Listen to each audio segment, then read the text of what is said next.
Real estate investors, have you wondered when is the right time for you to switch from an LLC to an S-Corporation?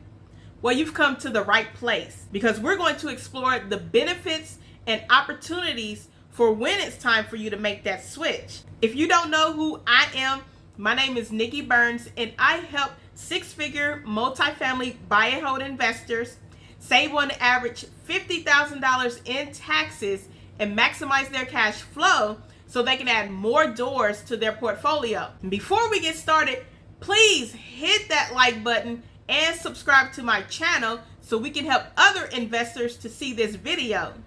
Now sit back, take some notes, grab some coffee, whatever you need to get, and let's dive in. Making the switch from an LLC to an S corporation can be costly and scary if not done properly. So it's best to consult with your tax strategist to help you make this election and make sure that you're doing it at the right time. Just to give you a little background about what an S corporation is, an S corporation is a corporation that elects to pass through its corporate income, deductions, losses, and credits to the shareholders for federal tax purposes. The shareholders are issued a Schedule K-1 that reports all of their income, losses, deductions, and credits that are passed through to them for their portion that they have to file on their personal tax return. To qualify for S-Corp election, the corporation must meet 5 requirements. They must be a domestic corporation.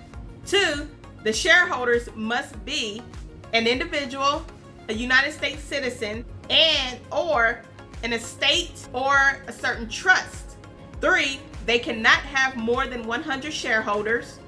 4, they cannot be an ineligible entity such as a financial institution, insurance companies, and international sales. And 5, they can only have one class of stock. Now that you know what an S corporation is and how to qualify to become one, now let's look at the 5 factors that you need to consider in order to make that election.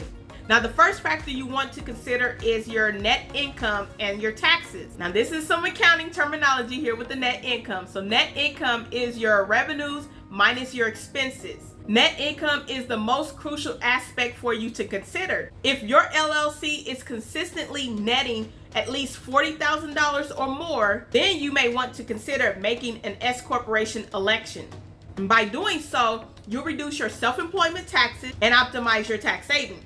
An S-Corp allows you to pay yourself a reasonable salary, which is subject to self-employment tax.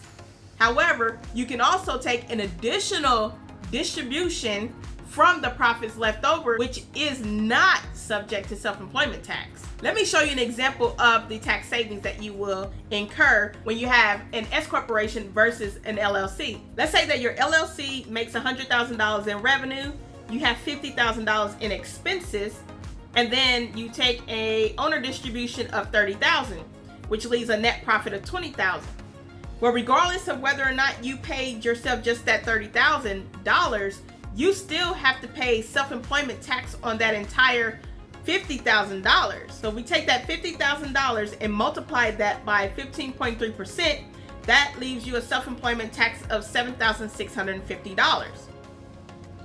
Now let's look at that in terms of an S corporation. Now, an S corporation, we're going to use the same scenario. They make the same amount. So they're going to make $100,000 and have $50,000 in expenses. You pay yourself a reasonable salary of $30,000. That leaves a net profit of $20,000. Now, you do not pay any self-employment tax on that $20,000 net profit, which is going to save you $7,650 in self-employment taxes. Moving on to the second factor, and that is Medicare taxes and Social Security taxes.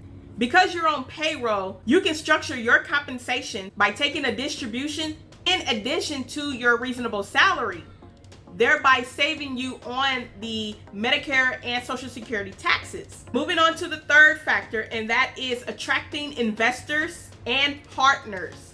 As your business grows, you may want to attract investors, partners, and lenders for further expansion. And the S corporation status can offer a more established corporate structure. Moving on to the fourth factor, and that is estate planning. You may want to consider your long-term estate planning goals. With an S-Corp election, you can establish an employee stock ownership plan, which is also referred to as an ESOP. This can facilitate a smooth transition of your real estate assets to your heirs. Moving on to the fifth factor you must consider, and that is compliance and filing requirements. If you want to be treated as a corporation, you must act like a corporation. You may be wondering, what does that mean?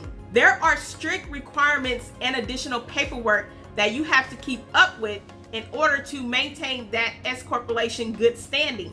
Some of the requirements include, but not limited to, keeping separate bank accounts. You do not want to commingle your personal funds with your business funds. You have to keep those separate, because if you don't, then you would be piercing the corporate veil. Let's say that your corporation was sued for $1 million, but there was only $50,000 available. Commingling your personal assets with your business assets, when they come after your business account and you only have $50,000, then they're going to come after your personal assets to recoup the rest of that money until they collect that entire $1 million. So you do not want to do that. The second one is keeping up with the corporate books. So keeping up with the minutes, the minute meetings and the board of director meetings and all those types of meetings that you're having with the corporation. You have to document all of that information in your corporate books. Another thing is that there are annual filing fees. So you have to pay annual filing fees to maintain your S-Corporation status. And if you do not file your filings and pay your filing fees, then the state could come after you and dissolve your corporation, and then you'll no longer have a corporation. You also have to keep up with your payroll filings and also your tax filings as well. And the list goes on. So you want to make sure that you are staying compliant and organized and keeping up with all of your paperwork and filing requirements so you can stay in good standings. Now, these are the 5 factors you need to consider when determining whether or not you should make that S-Corp election. If you need help making your S-Corp election and keeping up with your additional paperwork and filing requirements so you can remain in good standing with your state and other taxing authorities, then click that link below this video to book your tax strategy session with me, and I will see you guys on the next video.